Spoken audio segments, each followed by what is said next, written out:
네, 오늘부터 우리 성막 특강, 특별히 출애굽기 25장부터 40장까지 중간에 32, 33, 34 이제 금송아지 사건을 빼고도 정말 많은 분량이 성막에 대해서 나와 있습니다. 뭐 앞부분이 반복되는 게 있기도 하지만 성경에서 분량이 많다는 건 중요하다. 예, 그래서 우리 성막에 대해서 하나님 말씀하신 게 너무 중요하다 이렇게 느껴집니다. 그래서 한번 이번 기회에 잘 정리하는 시간이 되면 좋겠습니다. 먼저 첫 페이지에 보시면 성막은 중요한 이유가 하나님이 직접 알려주신 것이기 때문에 그렇죠. 보시면 출애굽기 25장 우리 8절 9절에 보면 어, 잘 들리시나요? 네, 예, 감사합니다. 출애굽기 25장 8절 9절에 보면 내가 그들 중에 거할 성소를 그들이 나를 위하여 짓되 물은 내가 내게 보이는 모양대로 장막을 짓고 그 기구들도 그 모양대로 따라 지을지니라. 하나님이 직접 시내산에서 모세에게 성막의 모형을 알려줍니다.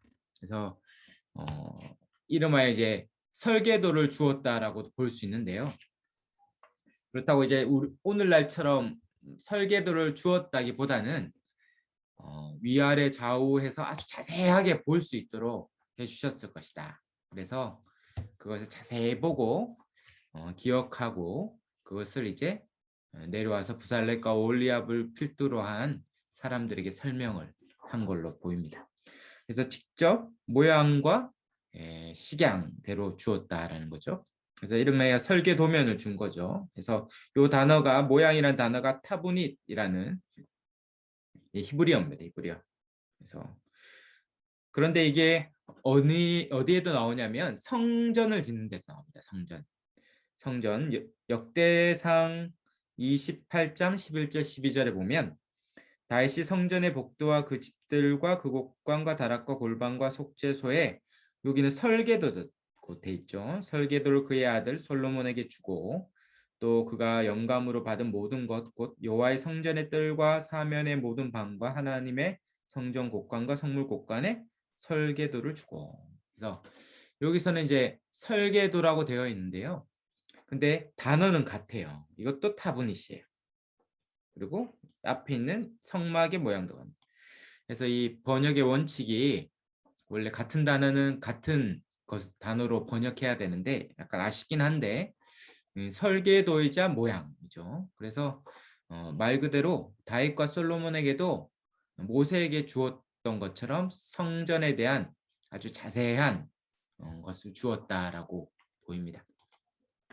그러나 성막에 비해서 아마 아실 텐데 성전은 훨씬 설명이 적어요. 그래서 실상 정말 어떤 설계도를 주었는지 어떤 모양을 주었는지를 우리가 성경을 통해서는 다 유추할 수 없습니다. 그래서 성막은 그래도 복원이 어느 정도 가능한데 왜냐하면 길이와 높이와 너비가 다 자세하게 나와 있기 때문에 아주 자세하게 복원이 가능해요. 그러나 성전은 유추할 뿐이지 실제로 솔로몬 성전이 어떻게 생겼는지는 몰라요.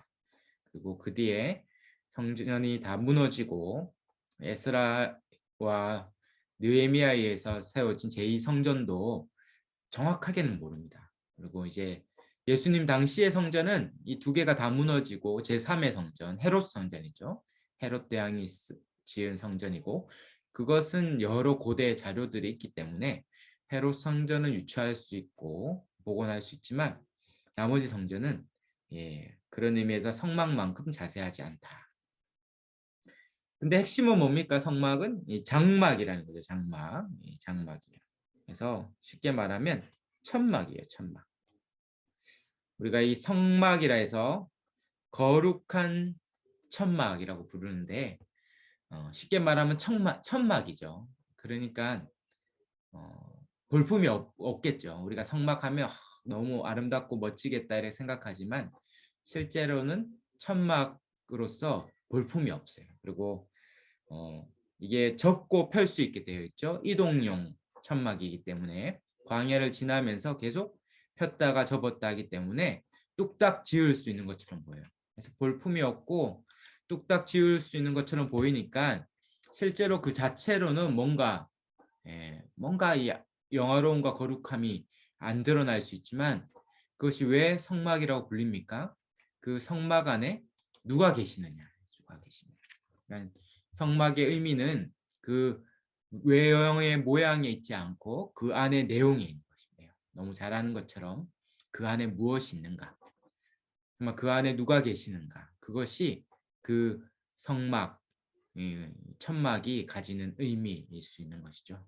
그래서 아무리 화려한 건물도 그 안에 주님이 없으면 아무것도 아니고, 비록 천막으로 되어 있지만 그곳에 주님이 임재하시면 그것이 가장 영광스러운 곳이 됩니다. 바로 성령이 임재하는 곳, 그리고 주님이 직접 디자인한 곳, 그것이 가장 영화로운 곳이 되는 것이죠. 네. 그 다음 장으로 가보면, 잠시만요. 네, 들어가면 되네요. 이 성막의 구조가 있습니다. 이 구조도 이미 잘 아시죠? 성막의 구조를 보면 이 삼중 구조로 되어 있죠. 그래서 이 구조가 중요한데, 구조가 이제 성소, 그다음에 내성소, 지성소 이렇게 되어 있습니다. 보시면 성막을 그림을 그리면 이 전체가 이제 성소 마당, 혹은 마당은 이제 뜰이기도 하죠. 그래서 뜰이라고 불리기도 합니다. 그리고 중앙에 이제 성소가 있죠. 그 성소는 이렇게 나눠져 있습니다. 그래서 여기가 성소고, 여기가 지성소, 아시는 대로. 그리고 여기가 성소 마당 혹은 뜰이라고 불리는 것이죠. 그래서 이 세 가지로 구성되어 있다. 이건 우리가 이미 잘 알고 있는 부분이죠. 그래서 기본적으로 성전의 공간도 이 성막의 공간과 같습니다. 그래서 나중에 다윗이 보고 솔로몬이 지은 성전도 기본적으로는 세 가지 구조로 되어 있어요. 성막은 천막으로 되어 있고, 이 성전은 이제 돌로 지은 건물, 석조 건물이라는 차이가 있지만 기본적으로 구조는 같다라는 거죠. 구조는 같다. 근데 여기서 이제 특이한 이제 표현이 있죠. 이 내성소, 지성소 이렇게 불려요. 여기서 내성소라고 굳이 이제 강의 중에는 내성소라고 부르기도 할 텐데, 왜냐하면 영어로는 같아요. 영어로는 원래 원어에도 홀리 플레이스니까 성소 이렇게 불리는 게 맞지만, 이 성막 전체 혹은 이 지성소와 이 내성소를 포함한 전체를 다 성소라고 부르기도 하니까 호칭이 헷갈릴 수 있어요. 그래서 이 전체를 부르는 성소와 이 안에 지성소와 내성소, 지성소 밖에 있는 이 내성소를 구분하기 위해서 이 전체를 성소라고 부르고 이 안을 내성소라고 부르기도 합니다. 뭐 학자들은 그렇게 부르기도 하는데요. 특별히 25장부터 나오죠. 성막을 만들라는 말씀이 25장부터 나오는데, 출애굽기 25장 8절에 보시면 이 성막 전체를 성소라고 불러요. 내가 그들 중에 거할 성소를 그들이 나를 위하여 짓되. 그래서 여기서 말하는 성소는 이 전체를 말하는 거예요. 이 전체. 그러니까 이 전체를 말할 때는 성소라고 부르기도 하고, 이 지성소와 붙어 있는 공간을 성소라고 부르기도 해요. 근데 이건 성경을 읽어가면 문맥이 거의 다 결정해 주기 때문에 헷갈리진 않습니다. 크게. 그러나 이 전체는 영어 성경에 보면 딱 구분되어 있어요. 전체를 부를 때는 sanctuary 이렇게 돼 있어서 일부러 못 알아듣게 제가 영어를 막 썼습니다. 그래서 sanctuary 돼 있습니다. 그래서 이게 전체 성소. 그리고 이 안에 이 내성소와 지성소는, 내성소는 holy place, 그리고 지성소는 성소보다 지극히 거룩하다 해서 holy of holy죠. holy of holiness. 거룩한 것들 중에 가장 거룩한 것. 그래서 지극히 거룩한 것. 그래서 지성소라 불리고, 그 밖에 성소마다 들이 이렇게 있습니다. 잠시만요. 네, 됐습니다. 그래서 이 세 가지로 구분된다라는 것들을 이해하면 되겠습니다. 이 성막 전체를 성막이라고 부르기도 하고 이제 회막이라고 부르기도 하죠. 회막. 이 성막은 이 천막 자체의 본질, 바로 이 거룩하다라는 것을 강조하는 것이고, 회막은 뭐를 해죠? 만날 회. 누구를 만나느냐, 그래서 하나님을 만나는 곳이다라는 의미에서 회막. 그래서 성막이라 불리기도 하고 회막. 이곳에 하나님이 거하시기 때문에 거룩한 천막이 되는 성막이 되고, 그리고 이 성막의 핵심은, 천막의 핵심은 하나님을 만나는 곳이기 때문에 회막이다라고 말합니다. 그래서 말 그대로 오늘날 말하면 천막 예배당이죠. 천막 예배당. 천막으로 예배당을 짓습니다. 그래서 어떤 참 격조 높은 이런 예배당 건물이 아니고, 이 볼품없는 피난민, 애굽에서 종살이 하다가 탈출한 이 피난민, 난민들이 예배하는 곳이죠. 그러나 그 안에 거룩하신 하나님이 계시기 때문에 성막이고, 그곳에 하나님을 만나는 곳이기 때문에 회막입니다.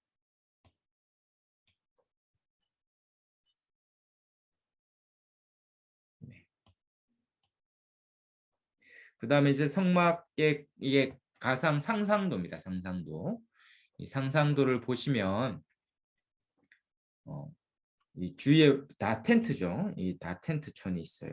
이렇게 다 이렇게 텐트들이 이렇게 동서남북으로 다 있습니다. 그래서 민수기에 보면 이렇게 동서남북으로 세 지파씩 총 12지파가 질서정연하게, 실상 이렇게 질서정연한지는 모르겠어요. 그러나 이렇게 하여튼 질서정연하게 세 지파씩 동서남북 해서 12지파가 있습니다. 이 텐트촌이죠, 소위. 여러분이 뭐 요즘 뉴스에 보면 난민 텐트촌 많이 나오는데, 그 텐트로 쭉 돼 있어요. 그 자체가 그렇게 아름답지는 않을 수 있겠죠. 다 간이 시설물이고, 이동할 때는 다 텐트를 다 개서 다 들고, 장정만 60만 명이고 남녀까지 200만 명이 움직이니까 엄청난 일일 것입니다. 근데 이 그림에서 가장 우리가 주목해야 될 사실은 이 성막의 중심선이에요. 성막의 중심선. 네. 성막이 이 모든 이 진영의 가운데 있다는 거죠. 공간적으로도 한복판에 있고, 그들의 삶과 신앙에서도 이 성막이 가운데를 차지합니다. 늘 그 중심에 뭐가 있냐면 성막이 있어요. 성막이. 이 사방에서 누구나 눈을 뜨고 보면 어디서나 볼 수 있는 가장 한가운데 이 성막을 두고, 그 삶과 이스라엘 백성 전체가 어떠한 존재인지를 잘 보여주는 것입니다. 그러므로 이 성막이 너무 중요하죠. 그래서 하나님이 직접 25장부터 40장까지 중간에 금송아지 사건인 32장에 34장을 빼고 다 이 성막에 대한 엄청난 분량을 할애해서 기록한 것은 이것이 우리의 삶의 중심이 되어야 된다. 그것을 알려줍니다. 이것은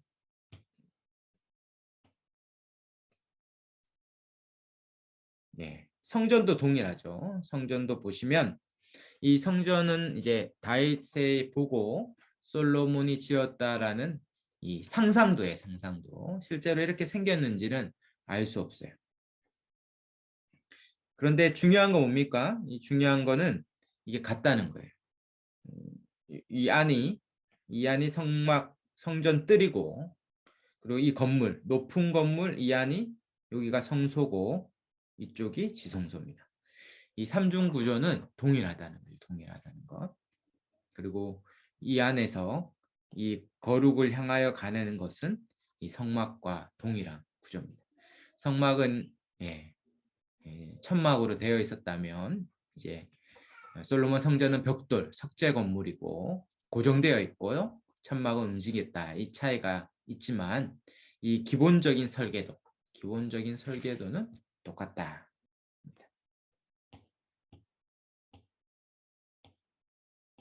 네.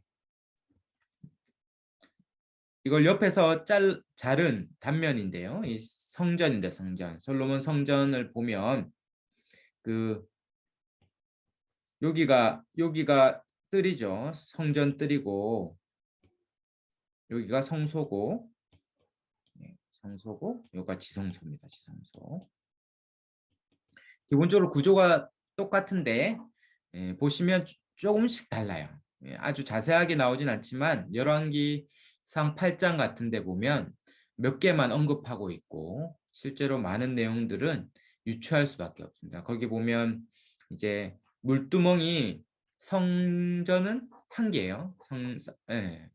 잘못 말했습니다. 성막은 한 개인데 성전은 큰 물두멍이 있고 이 작은 물두멍이 10개 있어요. 이렇게. 왜 이렇게 했는지는 설명되어 있지 않아서 잘 모르지만 이 엄마 물두멍에서 이제 새끼 물두멍으로 이렇게 물을 떠서 사용하겠죠. 아마도 이제 성전 제사가 워낙 많으니까 그런 필요에 의해서 생겼을 수 있겠다 생각하지만 그러나 헤롯 선전으로 가면 다시 물두멍이 하나로 바뀝니다. 그거는 이제 유물이 있으니까 아는데요. 성막에 유물도 없고 이 솔로몬 성전의 유물도 지금 남아 있는 게 없기 때문에 이 모든 게 다 유추할 수밖에 없는 한계가 있어요. 그러나 이 높은 건물 안에 이 문을 통과하면 성소가 나오죠. 이 성소도 다른 특징이 있는데요. 성막은 등잔대가 하나인데 이 성전 등잔대가 이렇게 10개가 있어요. 좌우 5개씩. 실제는 이 위치도 어떻게 되는지 성경에 나와 있지 않아요. 다 유추하는 건데 이렇게 10개가 있죠. 이제 불을 밝히는 전구와 같은 것인데 아마 워낙 공간이 넓기 때문에 10개가 필요했을 수도 있겠다 생각하는데 등잔대가 10개 있습니다. 그런데 헤롯 성전에 가면 또 등잔대가 하나로 되어 있어요. 그리고 천장이 이렇게 높고 이 지성소로 들어가면 이 성막과 다른 것은 성막은 이 그룹들이 법궤 위에만 있는데 쉬운 자에 있는데 이 성전은 양쪽에 그룹들이 이렇게 서 있는 정확하게 어떤 모양으로 서 있는지는 알 수 없지만 이렇게 그룹들이 이 양쪽에 서 있는 것이 또 성막과는 다른 특징이 있습니다. 근데 이 모든 내용도 다 유추한 것이고 상상한 것인데 정확하게는 알 수 없어요.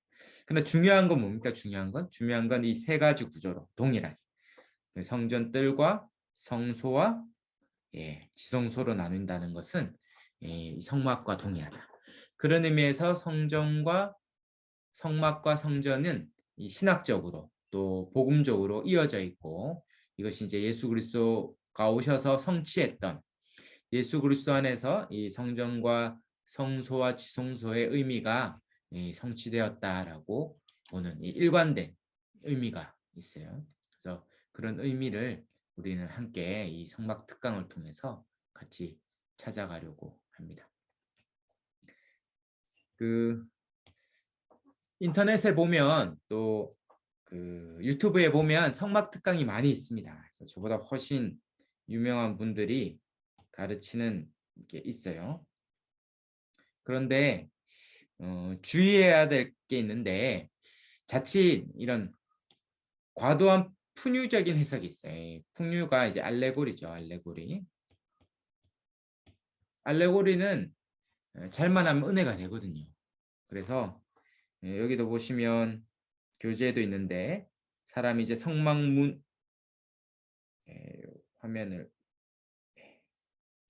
이 문을 통과해서 이렇게 가는데요. 문을 통과해서 성막 문 앞에서 피를 뿌리고 신앙 고백을 하고 번제단에서 산제사를 드리고 물두멍에서 회개하고 진설병에서 기도하고 성령의 인도하심을 받고 이렇게 찬양하고 하나님의 영광이 들어가는 이렇게 쭉 설명하는 게 은혜가 됩니다. 은혜가 훨씬 저보다 은혜가 되도록 잘 설명할 수 있어요. 근데 문제는 뭐냐면 정말 성경이 그렇게 말했느냐라고 할 때는 명시적으로 딱 그거다라고 말할 수 없어요. 그렇기 때문에 이제 알레고리 풍유가 되는 건데 그래서 은혜만 되면 이제 성막을 그런 식으로 이해할 수 있다라고 간다면 자칫하면 어떻게 됩니까?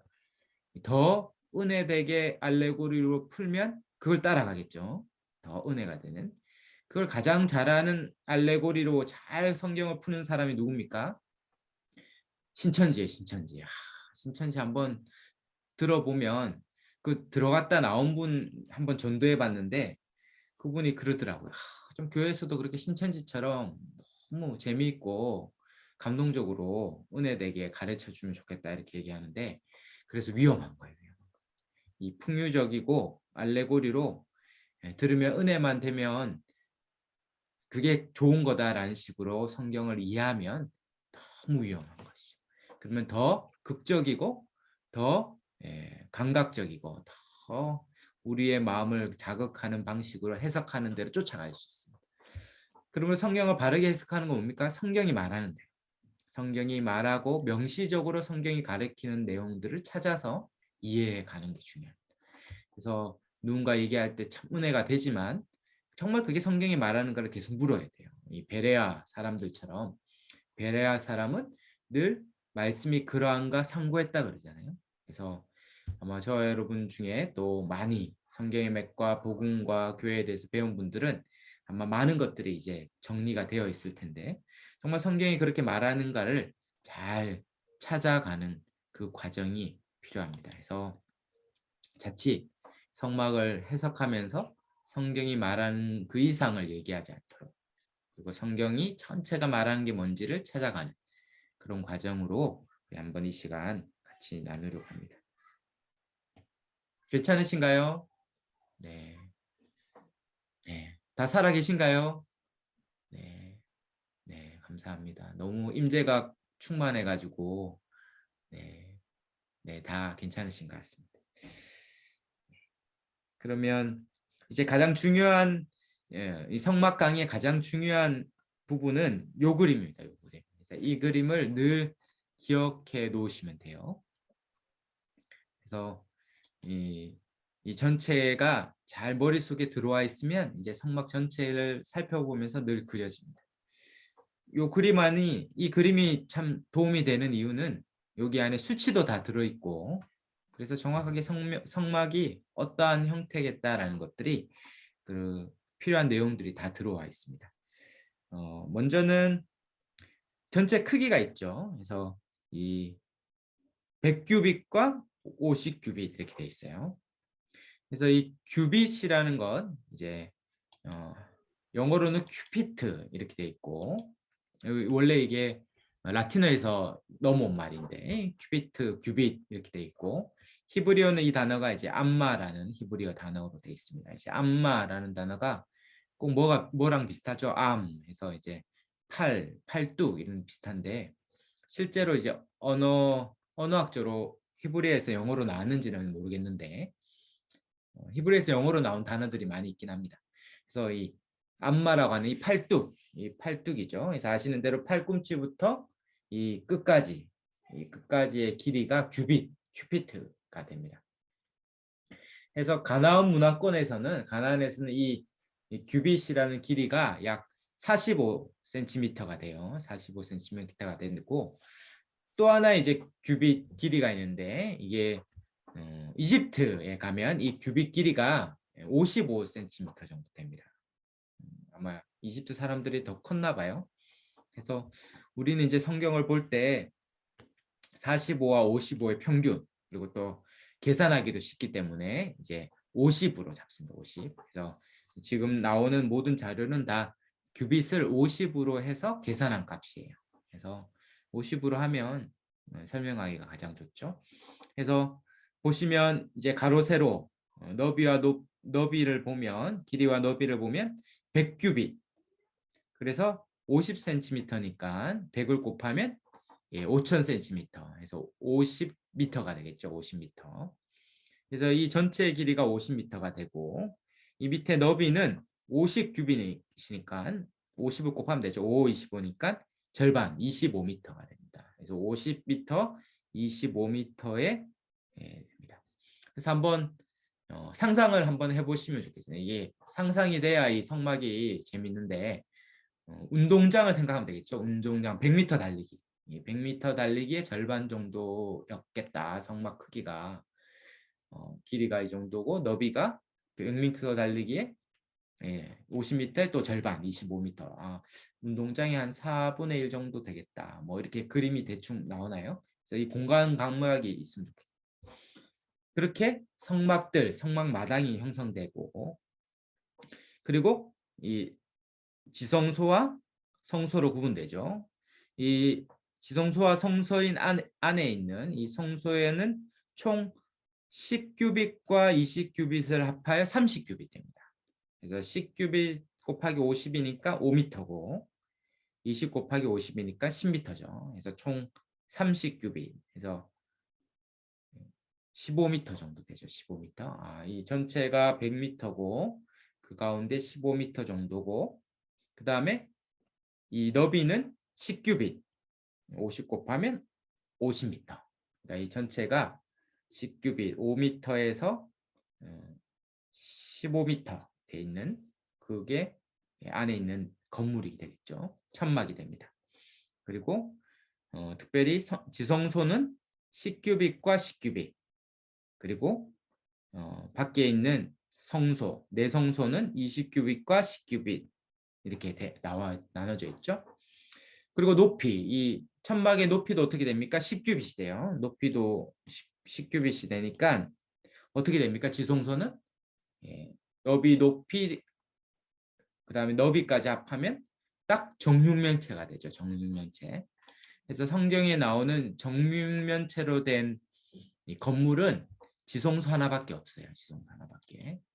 그리고 마지막 그 큐티 나눔에서도 했는데 그 마지막 21장에 하늘에서 예루살렘 성전이 내려오는데 그 성전이 2000 해가지고 이 큐빗이죠. 큐빅 생각하면 되죠. 이 정육면체가 하늘에서 내려오는. 그래서 마지막 성전은 예수님이 휘장을 찍고 모든 곳을 거룩하게 바꾸셨기 때문에 이제 온 세상을 덮을 만한 큰 성전이 지성소인 성전이 내려와서 온 세상을 지성소로 충만하게 하는 그런 환상으로 이 성경이 마칩니다. 그래서 성경은 이 지성소로부터 시작된 에덴 동산으로 시작된 이 지성소가 죄로 인하여 망가졌지만 다시 하나님이 이 세상의 거룩을 시작하시고 이 지성소가 확장되어서 마지막에 요한계시록의 마지막 예루살렘 성전에서 온 세상이 지성소로서 거룩해지는 그런 길로 간다라는 거 계속 살펴보도록 하겠습니다. 그리고 이제 성막의 중요한 것은 이제 기구들인데요. 총 기구들이 6개밖에 없어요. 실상 이게 작지 않잖아요. 운동장의 한 4분의 1, 100m 트랙이 있는 운동장의 한 4분의 1로 생각하면 이게 작지 않습니다. 넓은데 실상 그 안에 있는 기구들, 그 안에 있는 물건들은 단촐하게 6개밖에 없어요. 그러니까 실상 성막을 들어가 보면 되게 휑할 수 있습니다. 우리는 거룩하다 이렇게 생각할 수 있는데 실상 들어가 보면 휑한 느낌이 들 수도 있어요. 6개의 장소가 이제 출입문이 여기 있다는 게 중요하죠. 그리고 여기가 동서남북을 보면 여기가 동쪽이에요. 동쪽이고 여기 서쪽이고 여기가 남쪽이고 여기가 북쪽이에요. 그래서 출입문 동쪽으로 들어가죠. 들어가면 첫 번째 나오는 게 번제단 그리고 그 다음에 물두멍 나옵니다. 그래서 성막들에는 2개 기구밖에 없어요. 그러니까 더 휑하겠죠. 더 휑하고 그 다음에 안에 성소에 들어가면 오른쪽이죠. 오른쪽에는 떡상이 있고 왼쪽에는 등잔대가 있습니다. 그리고 앞에 정면에는 금향료가 있고 그 다음에 지성소에 들어가면 가장 중요한 언약궤를 닫고 있는 법궤가 있어요. 그래서 총 6개밖에 없다라는 거. 특별히 이제 제일 중요한 게 번제단과 뭐 다 중요하지만 이 언약궤를 닫고 십계명을 닫고 있는 언약궤 또는 법궤가 제일 중요한데요. 이 실상 번제단 앞에 가면 어, 이 6개밖에 성소에 없을까 이게 많은 학자들이 생각하는데 그렇지 않았을 것이다. 왜냐하면 짐승을 잡아야 되잖아요. 그래서 짐승을 어디서 잡냐면 레위기에 보면 도살할 장소가 번제단의 북쪽입니다. 그러니까 여기가 되겠죠. 번제단의 북쪽, 이 성막의 북쪽에 도살해요. 짐승을 죽이죠. 그러면 짐승을 죽이고 그 안에 있는 내장을 다 빼내고 처리하고 그리고 짐승을 두어야 되잖아요. 그래서 짐승을 잠시 두거나 보관하는 장소가 아마 있었을 것이다. 그래서 간이 시설물이 뭔가가 있었을 게 분명하다. 그리고 번제를 드리고 이제 제사장들이 성소나 대제사장이 들어가야 되는데 이 물두멍에서 다 씻어야 되거든요. 그리고 온몸을 씻기도 하고 재물을 씻기도 합니다. 그러면 온몸을 씻을 때 이게 뭐 가려주는 게 없잖아요. 그러니까 뭔가 가려주는 것이 있는 이 칸막이 같은 곳이 있었을 것이다. 옷도 갈아입어야 되고 씻기도 해야 되고 하니까 성경에는 없지만 거의 모든 학자들이 예상하긴 아마 칸막이로 된 간이 시설이 있어서 거기서 옷도 갈아입고 그리고 또 목욕도 하고 그렇게 하는 것들이 아마도 있었을 것이다. 그리고 이 주위에 다 레위인들이 이 성전을 성막을 봉사하고 있었겠죠. 그리고 이제 경사로라는 것이 있는데 이 번제단 높이를 보시면 이 5규빗, 5규빗, 3규빗이에요. 가로 세로가 똑같이 5규빗, 그러니까 5, 25니까 2.5m죠. 2.5m가 생각해 보면 제 키가 한 2m 약간 안 되는데 그 이제 이 상당히 큰 번제단이죠. 그리고 높이도 3규빗이니까 3, 5, 15 하면 1.5m에 1.5m. 그러니까 이게 실제로 이렇게 제사를 드리기 어려운 높이인 거죠. 그러므로 걸어 올라가서 재물을 두고 또 재물을 치우기 위한 경사로가 있었을 것이다라고 예상을 합니다. 그래서 대부분 이스라엘에 가면 이 성막을 복원한 곳이 있어요. 전통 유대 랍비들은 지금도 제사를 드립니다. 지금도 제사를 드리고 그들이 이제 다윗의 후손으로 올 아직도 메시아는 오지 않았다고 믿기 때문에 이 다윗의 별이라고 본 적이 있으시죠? 이게 전통 유대인들이 이 기대하는 이 다윗의 별인데 이 다윗의 별 메시아가 올 거를 기대하면서 구약에 그대로 제사를 드리고 있어요. 그래서 이 전통 유대인들이 봉헌한 성막도 그렇고 또 많은 학자들이 이 경사로라는 것이 있었을 것이고 그리고 성경 레위기에 보면 성 제물을 드린 다음에 재버리는 곳이 동쪽에 있어요. 번제단의 동쪽에 있기 때문에 이 번제를 드린 이 재들을 여기에 쌓아놓고 이제 많이 쌓이면 하루에 한 번, 또 제사가 너무 많으면 하루에 2번 이렇게 재를 버리는 일들이 있었어요. 그러니까 경사로가 당연히 여기에 있을 수 없고 여기는 도살하는 장소니까 분주했겠죠. 여기도 있을 수 없고 그리고 여기는 이 주로 제사장들이 활동하는 무대이기 때문에 여기도 있기 어렵고 그래서 가장 편안한 공간, 빈 공간인 여기에 경사로를 만들어서 제사를 드렸을 것이다라고 대부분 그렇게 동의하고 추측합니다. 그래서 이 번제단이 2.5, 2.5, 1.5의 크기죠. 그리고 이 물두멍을 지나는데요. 이 물두멍과 이 등잔대는 유일하게 크기에 대해서 언급해 주지 않아요. 이게 얼마나 크긴지를 예상하기가 어렵습니다. 이제 대략 유추할 뿐이죠. 그러나 다른 직사각형, 정사각형으로 각일진 모든 형태는 다 크기를 말하고 있어요. 그래서 상을 보시면 2규빗, 1규빗, 1.5규빗 높이입니다.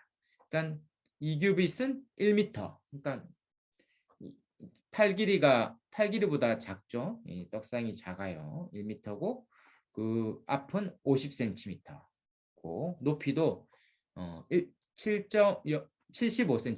75cm면 약간 허리 높이 정도 되죠. 그래서 떡을 이렇게 두고 매일같이 떡을 두고 치워야 되기 때문에 매일에 한 번씩 떡을 두기 때문에 충분히 이렇게 떡을 두고 치우기에 좋은 높이가 되겠죠. 그리고 금향료도 1규빗, 1규빗, 2규빗입니다. 그러니까 0.5, 0.5, 1m. 그러니까 그리 크지 않은 그런 금향료가 있고요. 금향료는 매일 예, 제가 잘못 말했는데 떡상은 일주일에 한 번씩 떡을 갈고 금향료는 매일 불을 켜고 끄는 일들을 했습니다. 그리고 언약궤는 2.5, 1.5, 1.5죠. 그래서 긴 쪽은 2.5 규빗, 약 1.25m죠. 1.25m. 이 팔 길이보다 좀 낮을 텐데 1.25m고 그다음에 너비는 1.5 규빗, 그래서 75cm. 그리고 높이도 75cm 정도의 그렇게 크지 않은 상자가 법궤, 언약궤가 됩니다.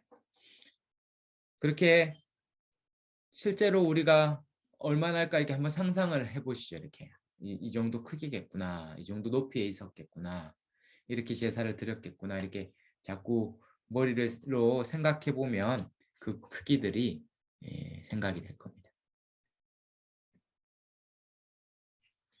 그래서 제사를 이제 성소에 들어가서 드리면 이 오른쪽에 떡상이 있고 왼쪽에 이 불을 밝히는 형광등 역할을 하는 등잔대, 금촛대가 있습니다. 그리고 이 금촛대라고 할 때 초가 오늘날처럼 여러분 이렇게 하는 이 길다란 그 초를 생각하면 안 돼요. 영어로 보면 정확하게 이해할 수 있는데 램프 스탠드 이렇게 돼 있습니다. 램프 스탠드. 캔들 스탠드가 아니고 램프 스탠드. 그러니까 기름을 두고 기름에 심지에 불을 붙이는 거예요.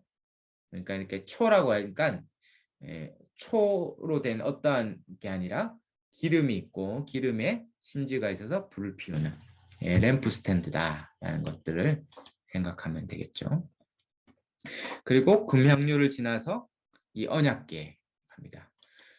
법궤가 가장 중요한 이유는 여기에 뭡니까? 이게 지성소에 지극히 거룩한 곳이다. 왜 지성소라고 불립니까? 이곳에 하나님이 임재하기 때문에. 그래서 하나님이 이곳에 임재한다고 해서 뭐라고 부릅니까? 보통 보좌라고 그러죠. 우리가 보좌 앞에 나간다, 찬양한데 이것을 우리는 이 보좌라고 하죠. 보좌. 그리고 이곳에 하나님이 서시죠. 그래서 서시는 곳이기 때문에 발등상이다라고 부르기도 해요. 그래서 하나님이 이곳에 보좌에 앉으신다라고 표현하기도 하고 이곳이 발등상이 된다. 법궤가 있는 곳이죠. 그래서 이 법궤가 이 모든 기물 중에 가장 중요한 기물이 되겠습니다.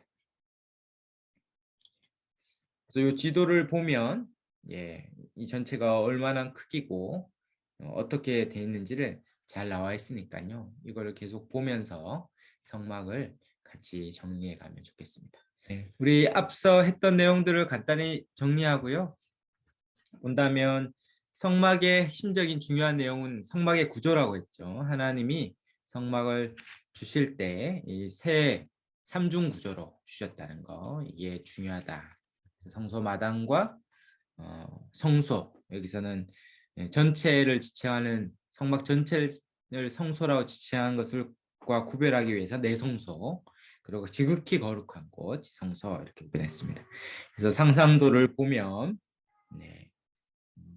보시면 이게 문이죠. 그래서 문을 통과해서 번제단과 물두멍을 지나서 또 하나의 이제 성소, 내성소의 문을 지나서 지성소의 문을 들어가죠. 여기 보면 구름이 임하는 것은 하나님의 임재를 표현하는 것입니다. 그래서 동서남북에 세 지파씩 있는 이 성막의 중심성이라고 했습니다. 가운데에 있다라는 것. 성전에 대해서는 성경이 많이 말하지 않지만 중요한 건 삼중 구조가 같다는 것이죠. 성전 뜰과 성소, 내성소와 지성소 이렇게 구분된다. 그리고 그것을 단면으로 보면 이쪽이 성전 뜰이 되겠죠. 그리고 이 성소, 내성소고 지성소가 됩니다. 그래서 물두멍이 있다는 것도 다 똑같은데 개수가 성전에서는 10배로 많아졌다는 것이 특이하다 했습니다. 이 그림이 중요하다 했죠. 그래서 이 그림을 통해서 전체 성막을 한번 그려보면 좋겠습니다. 그래서 출입문이 이 동쪽에 있다는 게 중요하죠. 동쪽에 있다는 것. 그래서 여기가 기준점이에요. 출입문을 동쪽으로 두면서 기준점을 잡고 이렇게 동서남북 사방으로 잡아서 성막을 위치한다는 것이 중요합니다. 이 번제단은 생각외로 크죠. 그래서 황소 3마리 정도가 동시에 올라갈 수 있을 만큼의 넓은 것입니다. 그리고 이 규격들이 사각형 비품들은 다 나온다. 번제단, 상, 금양로, 언약궤 이런 사각형 규격들은 다 나오고요. 이 물두멍과 등잔대는 특별히 규격이 나오지 않는다는 게 특이하고, 또 중요한 특징은 재료가 같다는 것이죠. 재료가 다 조각목이라는 시띠나무라고 불리는 이 조각목으로 모든 재료가 됩니다. 그럼 이제 궁금하죠. 이 번제단도 나무로 조각목으로 짓는데 화력이 얼마나 세겠습니까? 다 태워버리는, 그렇게 화력이 센데 어떻게 감당할 수 있었을까 궁금하죠. 그래서 궁금한 건 다음 주에 해결해 드리겠습니다. 다음 주 꼭 강의를 들으셔야 되겠죠. 그래서 이 번제단을 비롯해서 모든 기구들은 같은 재료로 지었다. 떡상은 보면 1m 50cm, 75cm 이렇게 되니까 지금 하면은 한 5, 6인용 식탁 같은 정도의 크기죠. 그래서 그 정도의 떡을 올려놓고, 금양류는 제일 작죠. 금양류는 50cm, 50cm, 1m 정도 높이에 해서 허리춤 정도 되겠죠. 그래서 늘 매일 향가루를 넣어서 불을 켜는 일을 하기에 적절한 높이일 수 있습니다. 법궤까지 우리가 봤고요. 이 그림을 보면 한눈에 전체 성막이 보입니다. 특별히 궁금한 게 이제 왜 동쪽인가죠. 저도 이 성막을 보면서 참 인상적인 게 동쪽인데, 기본적인 이제 구조상 상식적으로 생각하면 동쪽에 뭐가 있냐면 해가 떠오르죠. 해가 이렇게 떠오르면 해가 이 출입문을 통해서 비추면 여기 누가 계십니까? 여기에 하나님이 계세요. 당연히 하나님이 계시고 보신 다음에 어딜 보고 있겠습니까? 벽을 보고 있지 않겠죠? 당연히 하나님이 이쪽을 향하여 보고 계실 거예요. 그리고 우리는 이쪽을 향해 가고, 떠오르는 해가 앞에 계신 주님을 비추는 형국이죠. 바로 빛난 주님을 향하여서 우리가 나아가도록 하는 그런 건물의 구조상의 의미가 있습니다. 저는 요즘 더 이제 건물에 대해서 관심이 많아졌는데, 이런 정말 거룩을 향하여 나아가는 이 건물 전체가 그 거룩하신 주님을 향하여 나아가도록 되어 있어요. 그리고 거기에 보좌에 앉아 계시죠. 왕이신 하나님 보좌에 앉아 계시고 거기에 환한 빛을 받고 있는 그 주님을 향하여서 우리가 나아가는 그런 그림이 그려집니다. 그리고 중요한 신학적 의미가 있죠. 이 동쪽 할 때 동쪽에 가장 먼저 나오는 성경의 표현은 창세기 3장에 에덴의 동쪽 이런 표현이 있죠. 에덴의 동쪽. 그리고 동쪽으로 추방돼요. 그러니까 에덴 동산의 문이, 출입문이 동쪽에 있는 거죠. 그래서 동쪽 문으로 에덴 동산에서, 여기 에덴이라면 에덴에서 추방당하죠. 그러면 이제 이 사람이 추방당해서 어떻게 됩니까? 등을 지고 가니 하나님과 등진 상태로 떠나가는 형태가 되는 거예요. 그러니까 하나님과 등졌을 때 인생이 죄인된 인생이고, 더 나아가서 창세기 4장의 가인은 더 동쪽으로 가죠. 가인이 계속 동쪽으로, 그러니까 하나님으로 더 멀어지고 더 등져서 떠나가는 그런 그림이 됩니다. 그래서 이 동쪽으로 떠나가는 것은 거룩하신 하나님부터 떠나가는 인생의 모습을 잘 보여주고, 반대로 하나님이 이 성막을 통해서 어떻게 합니까? 동쪽으로 돌아오게 하는 그림이죠.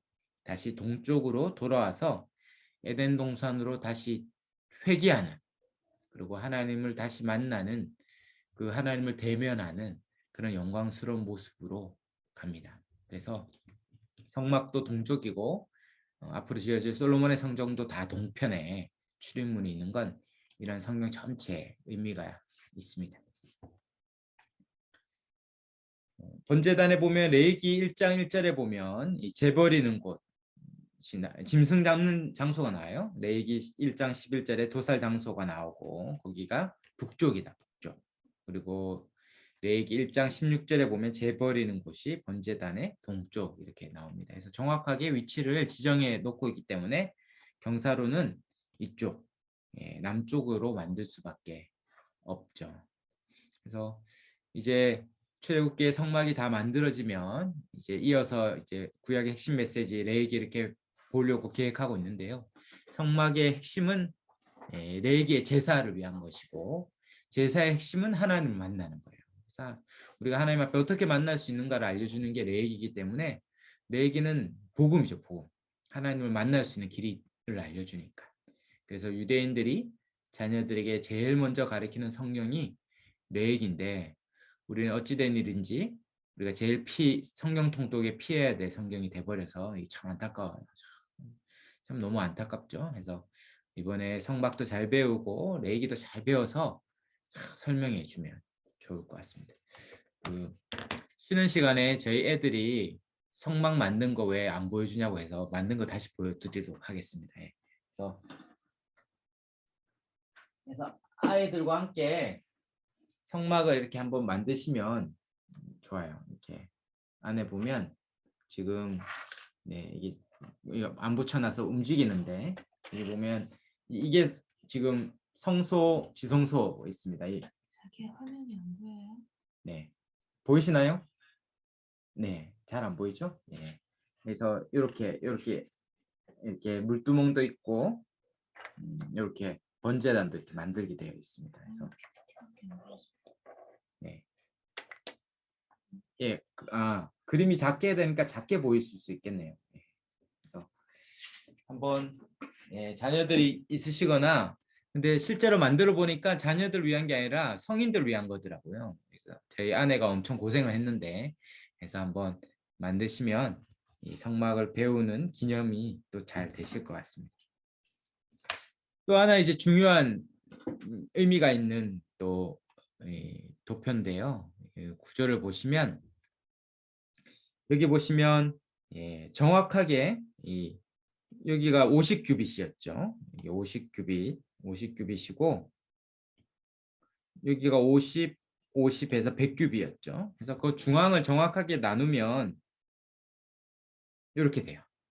그리고 그것을 대각선을 이렇게 그으면 이 중앙에 바로 번제단이 있었을 것이다 라고 대부분의 학자들이 동의합니다.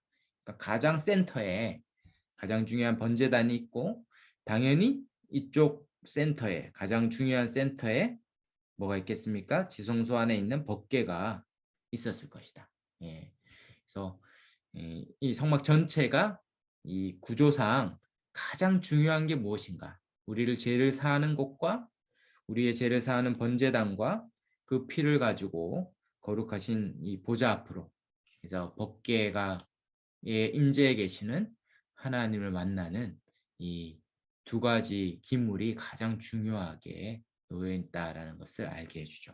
그런 의미에서 이 그림도 중요하고 늘 입구가 항상 동쪽이라는 것 이것이 강조되고 있습니다. 네, 그래서 이런 성경 전체를 기반으로 우리가 계속 성막을 이해해 가려고 하고요. 과도한 풍류적 해석이나 적용 그래서 보혈을 여기에 왜 뿌리는지 모르는데 여기 뿌리지 않습니다. 성경 어디에도 여기에 보혈을 뿌리지 않아요. 그래서 이 전체를 이렇게 나가는 그림을 풍유적으로 해석하면 은혜는 되는데 너무 과도한 풍유적 해석이 성경이 말하는 바를 곡해하고 그러면 이렇게 성경을 읽는 것들을 성경의 근거를 확인하지 않고 그냥 이해해버리면 이보다 더 풍요적으로 과도하게 해석하는데 은혜가 되면 다 따라가는 거예요. 그래서 신천지가 하는 게 바로 이 풍유적 해석, 알레고리잖아요. 알레고리. 그리고 이 알레고리의 마지막에 이만희가 이 메시아다 이렇게 가는 건데 그러니까 성경이 말하는 바에 따라서 성경을 해석하고 이해하는 것, 건전하게 이해하는 것들을 해가야 됩니다. 성박도 그런 의미에서 같이 살펴보려고 합니다. 오히려 그래서 성막을 이해할 때 이런 질문들이 더 중요할 수 있겠죠. 왜 성막은 삼중 구분으로 되어 있을까? 왜 굳이 성막, 성전, 상중 구분이 주는 의미는 뭘까? 이 휘장들의 기능은 뭘까? 휘장들이 세 가지 있죠. 성막의 뜰에 들어갈 때도 휘장이 있고, 내성소, 성소에 들어갈 때도 휘장이 있고, 가장 중요한 지성소에 들어갈 때도 휘장이 있어요. 이것들이 의미가 뭔가? 그리고 우리가 다음 주에 볼 텐데 성막의 재료와 물건들의 가치는 그 당시에 어떤 의미가 있었을까? 왜 그런 물건으로, 그런 재료로 성막을 만들었을까? 그리고 그런 배치들이 나타나는 이 논리, 의미는 뭘까? 그리고 이제 이 성막은 실제로 천막이기 때문에 고대 신전들에 비해서 대단히 보잘것이 없었을 수 있어요. 초라해 보일 수 있습니다. 그런 고대 다른 신전과의 이 성막의 차이는 도대체 뭘까? 우리가 그것을 오히려 생각해 보고 정말 압도적인, 원래 모든 시대마다 이 지도자들이 자신의 권위를 과시하기 위해서 자신이 신의 아들이다 이렇게 얘기하고, 또 하나는 어떠한 신적인 의미에서 딱 서기만 해도 그 구조물에 압도당하도록 큰 구조물, 예를 들면 피라미드나 스핑크스나 이런 큰 구조물을 세워서 사람들을 통치하려고 했거든요. 그래서 큰 구조물을 짓고 신전을 짓고 바로 자신이 그와 같은 권세가 있다는 걸 과시하고 이 통치를 수월하게 했어요. 근데 하나님은 당신의 임재하는 처소를 이 천막과 같이 때론 보잘것없어 보이는 그런 천막으로 만들어서 이스라엘 백성에게 주려는 메시지가 있었다는 것이죠. 어마어마한 건물이 아닐지라도 그 안에 강하게 임재하시는 그 임팩트 있는 하나님의 임재가 이 이스라엘 백성의 전율을 주고 또 그들을 변화시키고 이끄는 그 힘이 되는 것이죠. 그래서 우리가 성막을 보면서도 이 성막 자체가 주는 이 복음, 또 이 감동, 이 전율들을 같이 살펴보려고 합니다. 이제 상상도인데요. 보면 조금 전에 우리 자녀들이 만들었던 모형도와 비슷하죠. 그래서 이 성막 동쪽의 문으로부터 해서 번제를 드리고, 아마 여기에 흙으로 이렇게 턱을 쌓아가지고 그 위에 아마 번제단을 두었을 것이다라고 얘기하고요. 여기에도 경사면이 나오죠.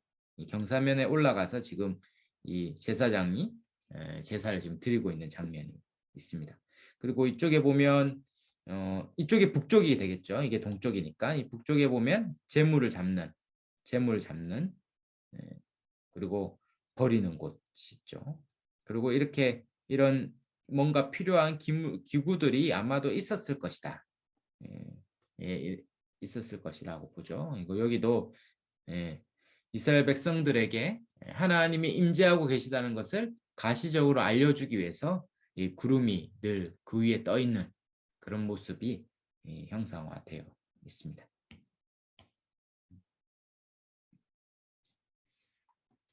네, 다시 그 뒤에 그림을 보시면 교재에도 있죠. 지금 주목할 건 이 휘장이 있습니다. 휘장과 이 휘장이 세 가지 휘장이 있죠. 그래서 실제로 성경에서 휘장이다라고 말하는 건 이 지성소 휘장을 말합니다. 또 가장 화려하게 돼 있고요. 실제로 단어도 달라요. 우리는 다 휘장이다 이렇게 말하지만 다르게 이 히브리어 단어와 다른 단어들은 이제 히브리어로 마사크 이렇게 불리는데, 이 지성소를 가리는 휘장만 이름이 파르케트 이렇게 부릅니다. 네, 뭐 아무렇게나 얘기해도 모르시니까 저도 잘 모릅니다. 단어가 다르다는 게 중요해요. 단어가. 그러니까 이 휘장이라고 말할 때, 그리고 신약에 와서 예수님이 휘장을 위에서 아래로 찢었다. 예수님 죽을 때 그 휘장은 이 휘장을 말하는 거죠. 이 휘장은. 그래서 휘장이라 말할 때 가장 중요한 건 지성소 휘장이라 할 수 있죠. 이 휘장의 가장 큰 기능은 뭡니까? 경계를 구분하는 거예요. 거룩과 속됨을 구분하는 거죠. 거룩한 곳과 속된 곳을 구분하는 것입니다. 그래서 아무나 쉽게 들락날락하지 않도록 정한 사람만, 준비된 사람만, 겸비한 사람만 들어오도록 구분되는 역할을 이 휘장이 합니다. 그래서 아무나 뭐 술 마시고 담배 피고 놀다가 한번 구경 가보지 해서 들어오면은 안 되는 거죠. 안 되는. 경계선을 그렇게 함부로 잘 겸비해서 재물을 가지고 제사를 드리려는 이 죄주만, 이 죄를 해결할 죄주만 이 안에 들어와서 제사를 드릴 수 있습니다. 준비된 자만 들어올 수 있죠. 만약에 준비 없이 들어오면 어떻게 됩니까? 타격을 입게 되죠. 이게 어떠한 타격일까? 이게 잘 설명이 안 되는데 아마 학자들은 이 거룩하신 하나님으로부터 오는 어떠한 힘이 이 전체를 지배하고 있어요. 그래서 성경에 보면 여러 가지 사건들이 있죠. 함부로 들어오거나 실수하게 됐을 때 이 거룩의 힘, 그게 눈에 보이지 않을 수 있지만 그러나 실제적인 파워가 있었을 거예요. 어떠한 에너지일 수도 있고 이 거룩의 힘이 전체를 지배하고 있었기 때문에 함부로 들어오는 자는 그 힘에 의해 타격을 받는 거예요. 그리고 때론 죽게 해도 되죠.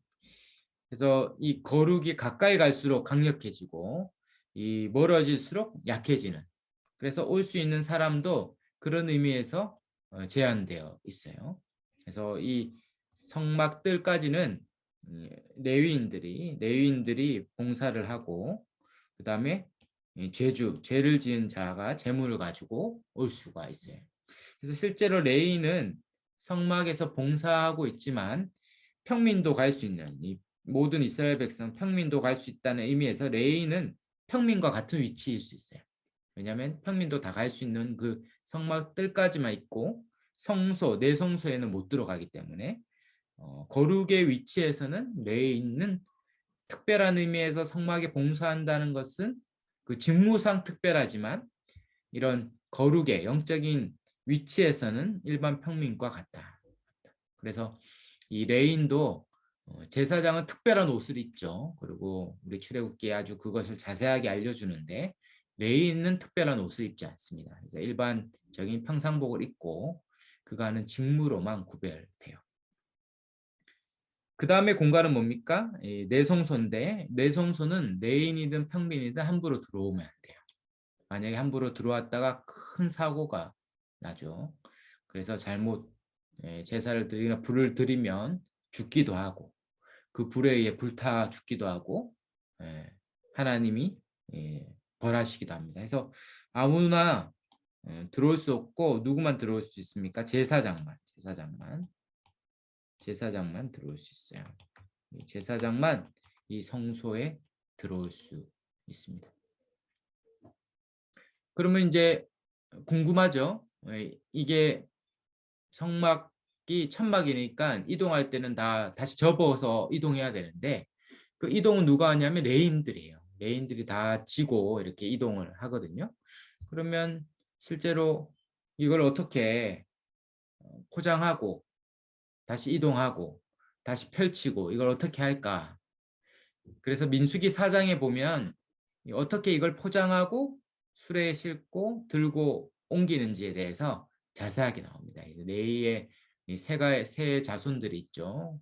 고아과 이런 자손들이 이 포장과 또 설치와 이동의 모든 역할을 하는데 어떻게 됩니까? 보기만 해도 죽잖아요. 레인이 이 안에 살짝 커튼을 열고 보기만 해도 죽어요. 이 거룩의 힘이 그를 죽여버리는 거죠. 이게 얼마나 두렵습니까? 그러니까 포장하러 들어갈 수가 없어요. 들어갈 수가 없어요. 그래서 어떻게 합니까? 그래서 이 거룩의 힘이 어디서 오냐면 이 기물, 특별히 지성소의 기물에서 오고 이 각 기물에서부터 거룩의 힘이 나와요. 그러므로 포장할 때 어떻게 해야 됩니까? 그걸 보지 않아야 되죠. 보지 않고 어떻게 하냐면 이 지성소는 이 휘장으로 먼저 덮거든요. 그 민수기 4장에 보면 휘장이 먼저 휘장으로 덮고 그 다음에 해달 가죽으로 덮고 그 다음에 청색 가죽으로 덮어요. 청포 가죽으로 덮어요. 그래서 이 세 가지로 덮어서 더 이상 그 나오는 빛에 의해서 그 죽음을 방지합니다. 그러니까 먼저 이 부분을 다 덮겠죠. 제사장이 덮고 레인이 이제 덮은 그 안으로 들어와서 이 지성소는 아시다시피 1년에 한 번 대제사장만이 들어가기 때문에 아무도 못 들어가죠. 그래서 이 앞에 있는 휘장을 가지고 들고 들어가서 이걸 먼저 덮고 그 다음에 해달 가죽으로 덮고 청포 가죽으로 덮고 그래서 그것을 포장해서 옮기는. 특별히 벗개는 어깨에 메고 움직이니까 그러니까 아무도 못 보는 거죠. 아무도 못 보고 그 포장을 보지 않고 벗겨서 휘장을 다는. 그래서 그러다가 잘못 자칫해서 보게 되면 죽으니까 그들이 설치하고 포장할 때마다 얼마나 두려워했겠는가 예상할 수 있습니다.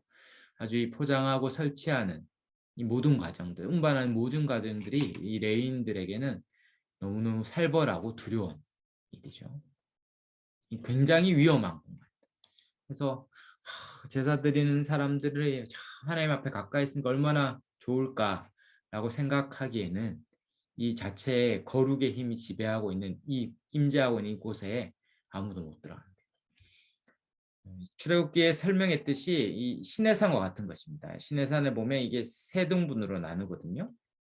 그래서 이스라엘 백성들이 이 시내산 앞까지는 와요. 그리고 여기에는 50 장로인가요? 70 장로? 예. 장로만 올라가죠. 그리고 여기서 모세만 올라가는 것입니다. 그래서 이것을 그대로 이렇게 가져오는 거죠. 그래서 모세로 표현되는 대제사장만 지성소에 가고 50 장로로 표현되는 아론과 그 후손들인 제사장만 성소에 가고 이 성막들에는 이스라엘 백성들이 다 가는. 그래서 이 거룩의 경계. 그리고 끊임없이 강조하죠. 자칫 그 거룩의 경계를 넘어서 산에 오르는 자는 내가 다 죽여버리겠다. 그러니까 얼마나 두려운 곳입니다. 두려운. 그래서 2중 3중으로 포장해서 운반하고 그렇게 꽁꽁 안 보이도록 해서 그것들을 다루는 것이 그 레인들의 역할입니다. 거룩의 기운들이 이 기물에서부터 뿜어져 나오는 거죠. 그래서 그것을 가림으로 스스로 자신을 보호하는 일들을 합니다. 그러므로 이 휘장이 가장 큰 경계인데 근데 놀랍게도 어떻습니까? 들어가면 죽는 거죠. 이 휘장이 그런데 예수님이 십자가에 죽으실 때 어떤 일이 일어났습니까? 휘장이 위에서부터 아래로 찢어졌어요. 그거는 이 제사장들과 레인들에게는 공포스러운 일이죠. 공포스러운. 이제 다 죽는 거예요. 다 죽는 거예요. 그 휘장이 찢어지고 그 거룩하신 하나님의 임재 그 거룩의 힘이 휘장을 뚫고 나와서 이 성소와 또 성막 전체, 성전 전체에 퍼지니 이제 살자가 없는 거죠. 살자가. 그 앞에 나갈 자 살자가 아무도 없는 거죠. 근데 어떻게 하십니까? 그리스도의 보혈이 우리를 덮음으로 우리가 이제 하나님 앞에 나아갈 담력을 얻게 되는 거예요. 이제 누구든지 이제 제사를 드리지 않아도 더 이상 제물을 가지지 않아도 예수님이 대제사장이 되시고 예수님이 제물이 되시고 예수님이 친히 성전이 되셔서 이 성막의 모든 일을 다 성취하시고 우리가 이제 그냥 몸으로 그리스도 안에서 그 앞에 나아가서 주님이 계신 가장 큰 임재의 처소로 우리는 마음껏 저와 여러분이 나아갈 수 있습니다. 구약의 모든 백성들이 그렇게 사모했던 얼마나 그 영광 가운데 가고 싶었겠습니까? 평생 레인들은 성전에서 봉사해도 성소조차 못 들어갔어요. 평생 제사장으로 섬겨도 대제사장만이 갈 수 있죠. 그것도 1년에 한 번 이 속죄일에 대제사장만 이 지성소에 갈 수 있습니다.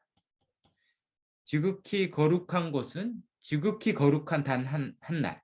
유대력으로는 이제 오늘날로 하면 음력 7월 11일인데요. 7월 11일. 유일한 단 한 날에 대속죄일 날 대제사장이 지성소에 탁 들어갈 수 있어요. 그러나 이제 예수 그리스도가 이 땅에 오심으로 휘장을 다 찢고 7월 10일이네요. 7월 10일.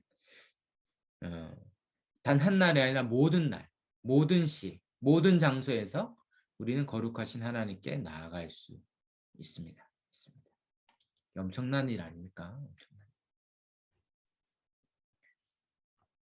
어떤 분이 이제 대통령 이제 임명권자한테 이제 대통령 앞에서 받는 그런 임명장을 받는다 그러더라고요. 그래서 그 임명장 받으러 부산에서 서울 올라가는데 2시간 전에 가서 2시간 전에 이미 신원 조사가 다 돼 있음에도 불구하고 2시간 전에 가서 어떻게 대통령이 어떤 동선으로 올 것이고 어떻게 말하면 어떻게 행동하면 어떻게 해야 된다는 걸 2시간 동안 오리엔테이션 받는 거예요.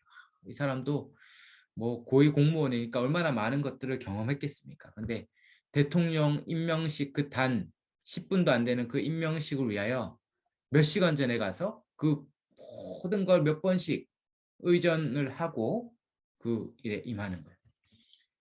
인간 대통령도 5년 지나면 그냥 우리랑 똑같은 평민인데 그 인간 대통령 앞에서도 가기 위해서 얼마나 많은 절차를 밟습니까? 근데 이제 아무나 가는 거예요. 대통령 앞에. 누가 할 수 있습니까? 대통령의